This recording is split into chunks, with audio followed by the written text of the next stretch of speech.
Y os invito a abrir vuestra Biblia en Juan capítulo 10. Mientras continuamos las analogías que en la Escritura encontramos acerca de la Iglesia. Ya hemos dicho que la Biblia no es un libro alegórico, la Biblia es un libro que contiene alegoría. Se refiere a figuras retóricas, metáforas o comparaciones que utilizan una palabra o utilizan una serie de ilustraciones con un uso diferente al cotidiano. Y esto es lo que sucede cuando la Biblia habla de la Iglesia como el cuerpo de Cristo. Literalmente, físicamente no es el cuerpo de Cristo, sino que se utiliza para mostrarnos la unidad que hay en el cuerpo y la dependencia en la cabeza que es Cristo. La Biblia enseña a la Iglesia, utiliza la figura o la analogía de la novia. Cristo es el esposo y está preparando a su novia para presentársela a sí mismo un día, perfecta, pura, limpia, sin mancha. Estuvimos viendo que la Biblia también presenta a la Iglesia como el edificio. Un edificio que va construyéndose sobre la roca que es Cristo y su palabra. Y además Cristo es señalado como la piedra del ángulo, la piedra de referencia en la cual solamente por medio de Cristo puedes edificar tu casa sobre la roca que es Él y a través de su palabra. Entonces la Iglesia se presenta como un edificio de donde la piedra viva, tomamos vida a las piedras que estamos siendo unidas a este edificio. Estuvimos viendo también sobre el templo. Se utiliza específicamente un edificio muy concreto y la Biblia enseña que la Iglesia es el templo. Y la unidad de los judíos y los gentiles se ilustra cuando Él derriba por medio de su sangre y de su cuerpo, de su sacrificio, Cristo derriba la pared intermedia que nos separaba. Entonces la Iglesia está compuesta de judíos y gentiles escogidos por Dios por gracia. El lugar físico queda relegado a un plano secundario. No importa. ¿Recuerdan lo que Jesús habló con la mujer samaritana? Y la mujer samaritana dice, vosotros decís que en Jerusalén, nosotros decimos que en Samaria, y Cristo le dijo y le anunció, se acerca el día en que ni en Jerusalén ni en Samaria, sino que Dios busca adoradores que le adoren en espíritu y en verdad. Dios estará haciendo su obra en medio de su iglesia, ilustrando como si fuera el templo. Vamos a ver esta tarde otra ilustración, otra semejanza que la palabra de Dios nos enseña acerca de la iglesia. La iglesia es el rebaño. Y vamos a ver varios puntos acerca de esto. La iglesia es ilustrada en la palabra de Dios como el rebaño. En primer lugar, Cristo se presenta a sí mismo como el buen pastor y su iglesia es su rebaño. Cristo es el buen pastor y su iglesia es su rebaño. Y vamos a verlo en 4 versículos. Hay muchos más, pero vamos a ver principalmente 4 versículos. Y observa ahí en Juan capítulo 10, cuando Jesús está hablando, ¿quién es Él? Jesús habla acerca de que Él es la puerta, pero después Él habla también de que Él es el pastor. Y observa lo que dice el versículo 14. Juan 10, 14. Yo soy el buen pastor y conozco mis ovejas y las mías me conocen. De igual manera que el Padre me conoce y yo conozco al Padre y doy mi vida por las ovejas. Tengo otras ovejas que no son de este redil. A estas también me es necesario traerlas y oirán mi voz y serán un rebaño con un solo pastor. Lo que Jesús está anunciando ahí, tenemos que ver en el contexto que Jesús está predicando ¿a quién? Especialmente está predicando a los judíos, se dirige a los judíos. No es nuevo este lenguaje de la relación de pastor y oveja acerca de Dios y su pueblo, como vamos a ver en el segundo punto. Pero Jesús trae aquí una idea nueva o complementaria, una idea que dice y va directamente a estos judíos que creen que por ser judíos forman parte del rebaño. Y entonces Jesús les cambia esa idea sectaria o humanista o religiosa, carnal, de pensar que son parte del rebaño porque son judíos. Y Jesús dice, tengo otras ovejas. Así que Jesús aquí abre la realidad del misterio que ha estado escondido durante generaciones y próximamente va a ser revelado. Lo que Pablo dice en Efesios y en Corintios, este misterio que estuvo escondido, que Cristo no solamente es el Salvador de los judíos, sino el Salvador de todo hombre y mujer, que Dios ha salvado por elección soberana, pero no porque sean parte de una característica propia de pertenecer a los judíos. Y ahí dice, de igual manera que el Padre me conoce y yo conozco al Padre y doy mi vida por las ovejas. Y dice el 16, tengo otras ovejas que no son de este redil, a esas también. Esa es la luz que va alumbrando, como cuando entras en una habitación oscura y tienes una luz con un potenciómetro. Se puso en un tiempo de moda de encender la luz de una habitación con un potenciómetro que cada vez va alumbrando más. Y lo que Jesús está haciendo es aumentando la potencia de la luz para poder entender más allá de lo que podemos estar viendo y poder ver una amplia panorámica de la verdad de Dios. Y dice, también me es necesario traerlas y oirán mi voz y serán un rebaño con un solo pastor. Y aquí Cristo está anunciando la realidad de que la Iglesia forma parte del rebaño de Dios, no por los judíos, sino porque Dios ha escogido a personas de entre judíos y gentiles para que formen parte del rebaño de Dios, de la Iglesia de Dios. Mira lo que dice ahí más adelante, en el versículo 27, mis ovejas oyen mi voz y yo las conozco y me siguen. Y yo les doy vida eterna y jamás perecerán y nadie las arrebatará de mi mano. ¿Por qué Jesús dice esto? Porque justo los judíos entendieron perfectamente qué es lo que Jesús estaba enseñando. Mira en el versículo 22, en esos días se celebraba en Jerusalén la fiesta de la dedicación. Era invierno y Jesús andaba por el templo en el pórtico de Salomón. Entonces los judíos le rodearon, observa, los judíos que acababan de escuchar esa enseñanza. Y los judíos le rodearon y le decían, ¿hasta cuándo nos va a tener en suspenso? Lo que está diciendo ahí, ¿hasta cuándo nos va a mantener en la intriga? ¿Hasta cuándo nos va a tener con esta duda? ¿Qué duda se refiere? Lo que continúa diciendo, si tú eres el Cristo, dínoslo claramente. Entonces los judíos estaban diciendo, no estamos seguros de que tú seas el Cristo porque tú no hablas con claridad. Entonces no podemos creer que tú seas el Cristo, le decían a Jesús los judíos, por tu culpa, por tu culpa. Los judíos están acostumbrados a hablar en figuras retóricas, a hablar en fábulas y en el Antiguo Testamento hay muchas figuras que se utilizan. Pero los judíos realmente no creían. ¿Por qué? Versículo 24.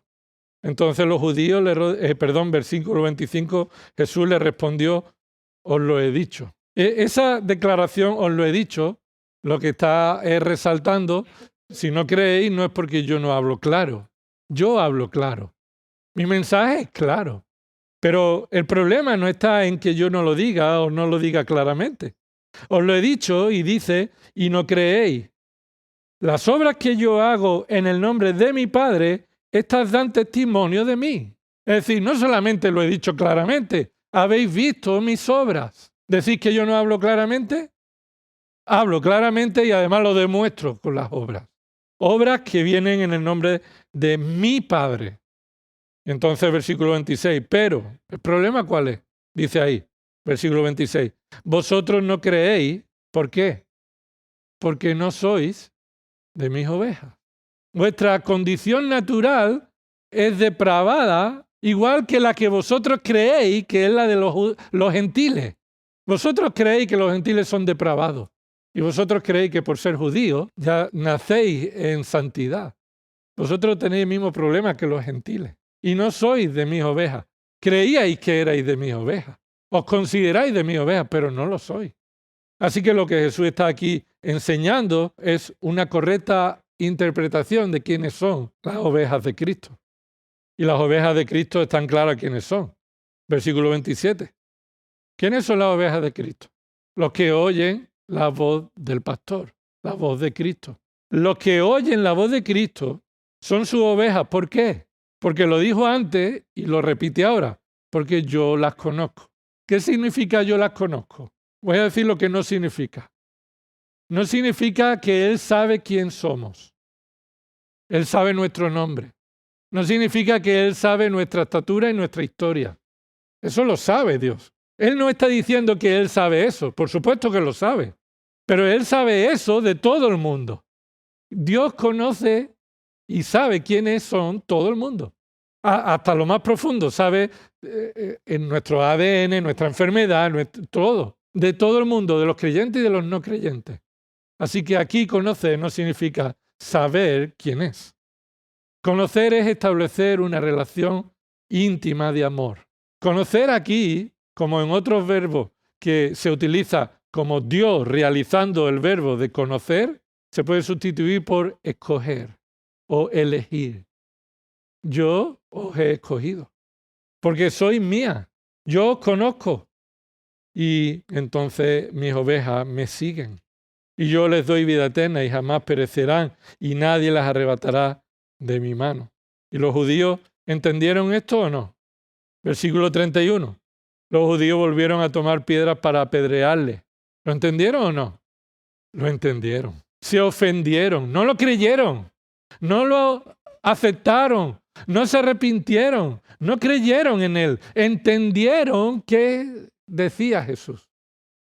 Y ellos quedaban fuera de su rebaño. Es más, ellos tomaron piedra porque Jesús había dicho que mi Padre. Versículo 29. Mi Padre que me las dio es mayor que todo y nadie las puede arrebatar de la mano de mi Padre. Entonces el Padre es mayor que Jesús, dice el versículo 30. Yo y el Padre somos uno. ¿Entendieron esto los judíos o no? Claro que lo entendieron. Cogieron piedra para apedrearle. Versículo 32, Jesús le dijo, os he mostrado muchas obras buenas que son del Padre. ¿Por cuál de ellas me apedreáis? Versículo 33, los judíos le contestaron, no te apedreamos por ninguna obra buena, sino por blasfemia, porque tú siendo hombre, te haces, no un Dios, te haces Dios, te haces Jehová. Entonces, un paréntesis, cuando alguien te diga Jesús nunca dijo que Él era Dios, es mentira. Este es uno de los casos en el que Jesús dijo, yo soy Dios, y ellos lo entendieron. Claro que sí. Y lo que Jesús aquí está diciendo es que Él es el pastor de su rebaño. Y sus rebaños no son aquellos que pertenecen a los judíos, al pueblo étnico, sino su rebaño es la iglesia. Míralo, Hechos 20, versículo 28. Pablo se despide de los ancianos de Éfeso en la playa de Mileto y antes de irse, él está dándole sus últimas palabras. Y dice en el versículo 28, tened cuidado de vosotros y de toda la grey, en medio de la cual el Espíritu Santo os ha hecho obispos, pero continúa diciendo ¿para qué? ¿Qué dice? Hechos 20:28, para pastorear. Ese verbo pastorear es lo que hace un pastor. Es decir, toma el verbo de lo que hace un pastor y lo aplica a la función de ¿quién? De los pastores, de los ancianos, de los obispos, que el Espíritu Santo los ha colocado en la grey de Dios para que pastoreen, ¿qué? ¿A quién? Dice ahí. ¿Qué dice tu Biblia? La iglesia de Dios. Así que lo que Pablo está tomando, también movido por el Espíritu Santo, es que la iglesia es el rebaño que es pastoreado por los obispos que Dios ha puesto. Es más, dice el versículo 28, la cual él compró con su propia sangre. Versículo 29. Sé que después de mi partida vendrán lobos feroces entre vosotros que no perdonarán, ¿qué dice? El rebaño. Y cuando entonces ahí se habla del rebaño, tú puedes poner abajo la iglesia. Eso es lo que significa el rebaño, la iglesia. No son los asistentes, no son los asistentes, no son los simpatizantes. Es la iglesia real de Dios. Son los escogidos de Dios, los que por la obra del Espíritu Santo han nacido de nuevo, han creído en el Evangelio, comenzando por saber quién es Dios y su santidad y su justicia, conocer su pecado y su condenación, dolerse en su corazón por la obra del Espíritu Santo de la ofensa que hemos cometido contra Él y sentir un dolor y un arrepentimiento que nos lleva a confesar a Cristo como nuestro único Salvador y Mediador. Y por los méritos de Cristo reconocemos que solo su justicia nos puede justificar. Esos son el rebaño de Dios. No los que se consideran, sino los que son. Y entonces ahí de nuevo se utiliza esto. Primera de Pedro 5:3.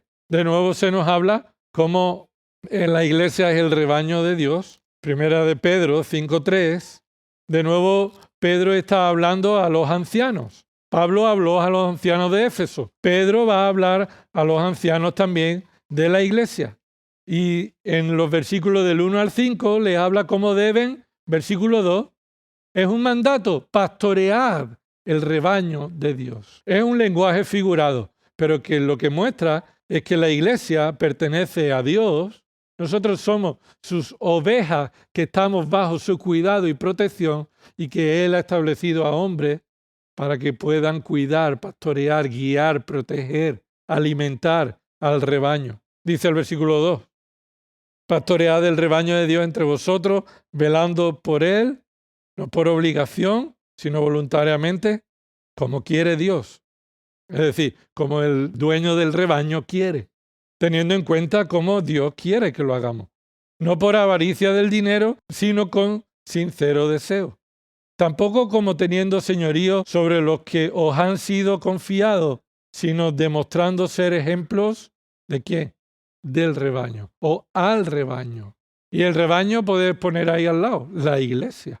Esa es la realidad. Ahora, aunque Cristo es el buen pastor y vemos en 2 versículos que Dios ha puesto a hombres, obispos, para pastorear el rebaño de Dios, entonces ¿quién es? ¿Cristo o son los pastores?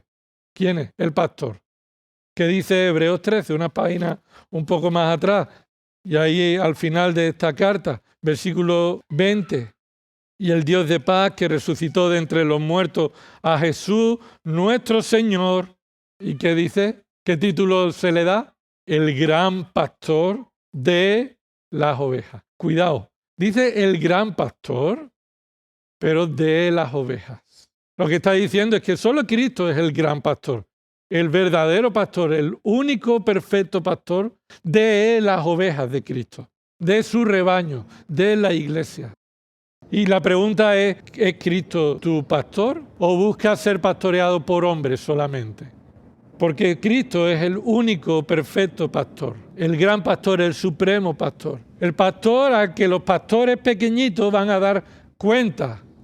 Y el pastor grande de quien hemos recibido la salvación y las bendiciones por gracia. Así que la iglesia es presentada como un rebaño porque Cristo es el buen pastor que cuida y pastorea a su rebaño, a su iglesia. En segundo lugar, la figura en el Antiguo Testamento del rebaño de Dios, escucha, está limitada a la nación étnica. Que Dios tiene un rebaño en el Antiguo Testamento se refiere a la nación étnica, a el pueblo de Israel, el terrenal, y su relación con ellos. Aunque encontramos Salmo 23, no sé si conocéis ese salmo.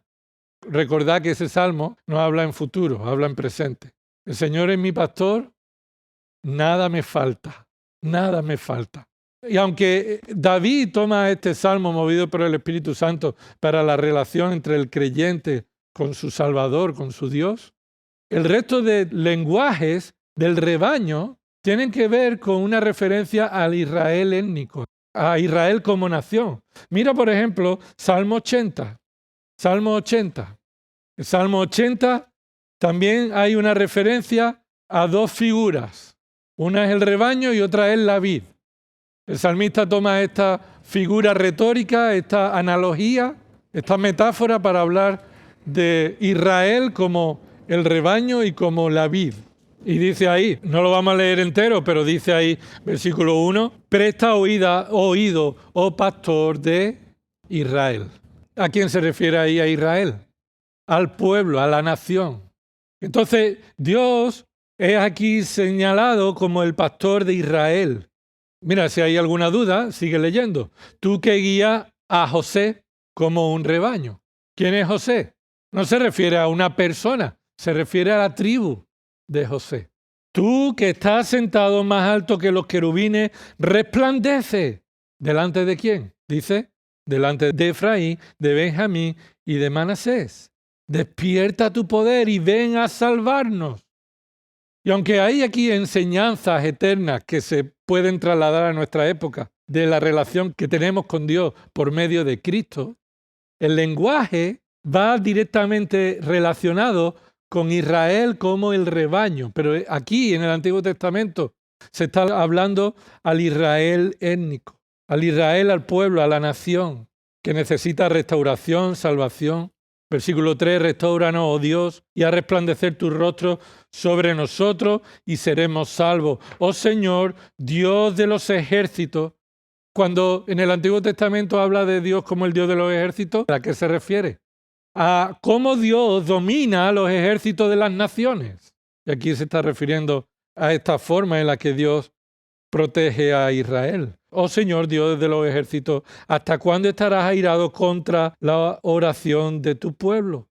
Y ahí continúa hablando sobre Israel. Así que en el Antiguo Testamento tengamos cuidado de pensar, como otros hacen, de que si en el Nuevo Testamento la iglesia es el rebaño de Dios y en el Antiguo Testamento Israel es el rebaño de Dios, la iglesia de Israel es lo mismo. Y no, cuidado. No puedes hacer, eso es un error de interpretación. Estás aplicando una verdad que solamente es para la nación, que hay verdades que pueden trasladarse a nuestra época, a nuestro pacto en Cristo, pero que no se corresponde con el pacto que Dios había hecho con la nación, con David, con Moisés. Así que el hecho de que en el Antiguo Testamento se hable del rebaño de Dios, esto se limita en el Antiguo Testamento a la nación étnica. Jeremías 13, 17. Jeremías está hablando de parte de Dios. Desde el versículo 12 le está diciendo anuncios a Israel étnico, a la nación, a los judíos que son judíos, y le está diciendo que van a ser castigados y ellos de alguna manera se rebelan contra Dios por esto. Y Dios le dice que no va a tener piedad de ellos. ¿Te imaginas que Dios no tenga piedad? Este es Dios, que cuando quiere no tiene piedad. Mira, lo dice ahí el versículo 13. Entonces les dirá, así dice el Señor, he aquí voy a llenar de embriaguez a todos los habitantes de esta tierra, a los reyes sucesores de David, que se sientan sobre su trono, a los sacerdotes, a los profetas y a todos los habitantes de Jerusalén. Y los estrellaré unos contra otros, los padres con los hijos, por igual, declara el Señor. No tendré piedad, ni lástima, ni compasión para dejar de destruirlos. Increíble estas palabras, ¿verdad? Que quitan de nuestra mente esa, en ocasiones, visión deformada de Dios. Versículo 15, escucha y presta atención. No seáis altaneros, porque el Señor ha hablado. Dad gloria al Señor vuestro Dios, antes que haga venir las tinieblas y antes que vuestros pies tropiecen sobre los montes oscuros y estéis esperando la luz. Y Él las transforme en profundas tinieblas, las torne en lobreguez. Pero si no escucháis esto, mi alma sollozará en secreto por tal orgullo. Mis ojos llorarán amargamente y se anegarán en lágrimas porque ha sido hecho cautivo. ¿Quién? El rebaño de Dios. ¿Quién es el rebaño de Dios? Israel étnico. No se está refiriendo a los creyentes, se está refiriendo al pueblo de Israel. Al pueblo de Israel. Y el pueblo de Israel está dando buen o mal testimonio de su Dios. Y por eso Dios lo trata como su pueblo y castiga a los que dentro de su pueblo no son verdaderos creyentes. En tercer lugar, la figura del rebaño en el Nuevo Testamento es única, de nuevo porque está formado por judíos y gentiles.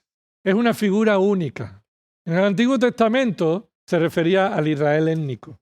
En el Nuevo Testamento, ya lo hemos leído en Juan 10, 16, 17, que Jesús está hablando de su rebaño de una manera particular, única, porque está formada por judíos y gentiles. No está formada por todos los judíos y todos los gentiles. Está formado de entre los judíos y de entre los gentiles. Así que en el Nuevo Testamento el rebaño es una figura única porque ilustra que está formada no por los judíos étnicos, sino por los judíos y los gentiles escogidos por Dios.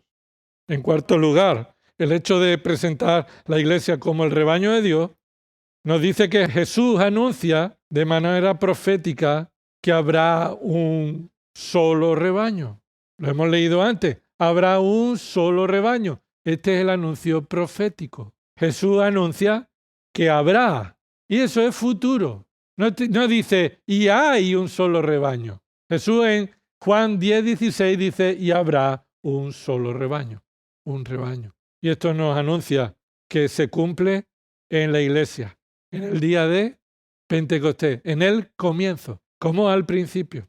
En quinto lugar, Jesús enfatiza que el rebaño es propiedad de Él. Eso es lo que deberíamos resaltar también en quinto lugar. El rebaño es su propiedad.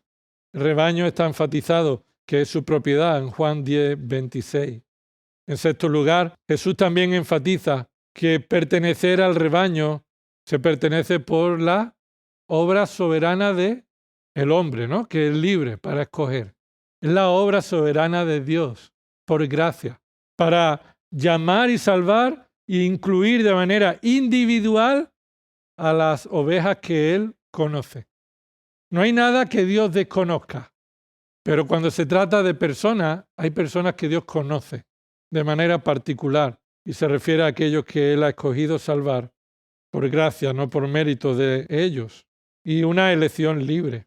Y en séptimo lugar, Jesús enfatiza que Él protegerá de manera segura a la iglesia como su rebaño. Y lo hemos leído antes en Juan 10:28 al 30. Él está enfatizando que pertenecer a su rebaño es contar con la protección, con el cuidado, con la seguridad de que aunque entre el lobo, ¿qué miedo vamos a tener de los lobos? Bueno, el daño que nos haga. Por eso somos advertidos. Por eso se nos advierte que debemos estar cuidándonos de los lobos. Pero no para pensar que nuestra eternidad está en peligro, que pertenecer al rebaño de Dios es temporal. Los que han sido unidos al rebaño han recibido vida, ¿qué? Vida eterna. ¿Y vida eterna qué significa? No es vida durante un tiempo, es para siempre. Y pertenecer al rebaño de Dios implica seguridad de que nadie nos podrá arrebatar de su mano, porque hemos recibido vida eterna y Él es quien personalmente nos protege. Si los pastores no protegemos bien a la iglesia, hacemos daño a la iglesia, pero ninguno de sus ovejas se va a perder. Entonces no cuidamos a la iglesia porque pensamos que su destino y su eternidad depende de nosotros. Es más, los creyentes pertenecientes a la iglesia de Dios no confían en que su eternidad está en la mano de la destreza de los pastores, sino que los pastores debemos de cuidar al rebaño de Dios para dar cuenta delante del gran pastor. No porque piensan los pastores que de ellos depende la eternidad de los creyentes. Entonces esto lo que hace es colocarnos a todos en nuestra necesidad de dependencia del Señor Jesús como el buen pastor.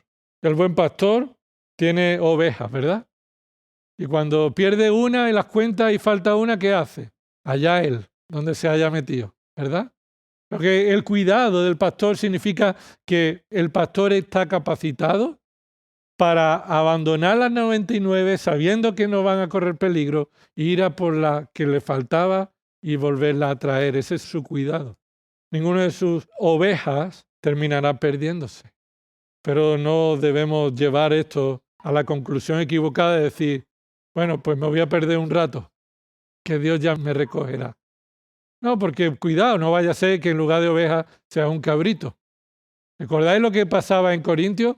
Había problemas allí y Pablo lo dice, sé por los de Cloé que allí hay divisiones. Y Pablo se alegra en cierto sentido, dice, normal, y es bueno que lo haya, para que se manifieste de entre vosotros los que son de verdad. Así que debemos tener cuidado de sacar conclusiones de que si yo me aparto del rebaño, el Señor me va a venir a buscar. Cuidado, que si tomas ese versículo para tomarte la licencia de salir, entonces más bien es que tú quieres estar allí, no aquí.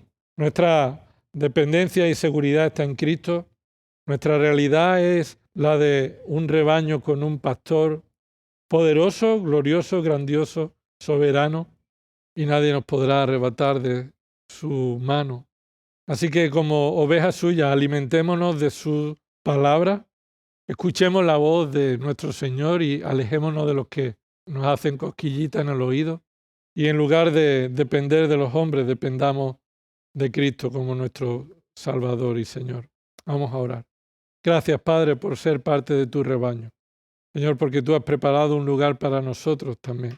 Y porque tú eres el pastor y eres también el cordero.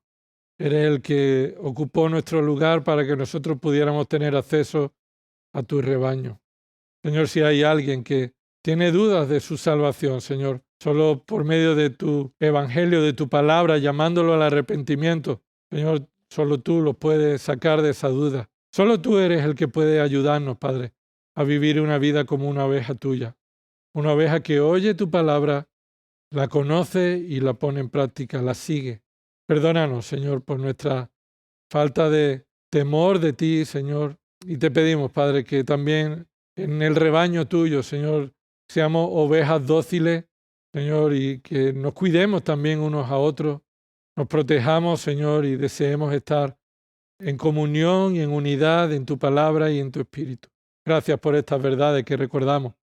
Señor, que tú las uses para fortalecer nuestra fe, para convencernos de pecado y para traer gloria a tu nombre, Señor. Todo esto oramos en el nombre de Jesús. Amén.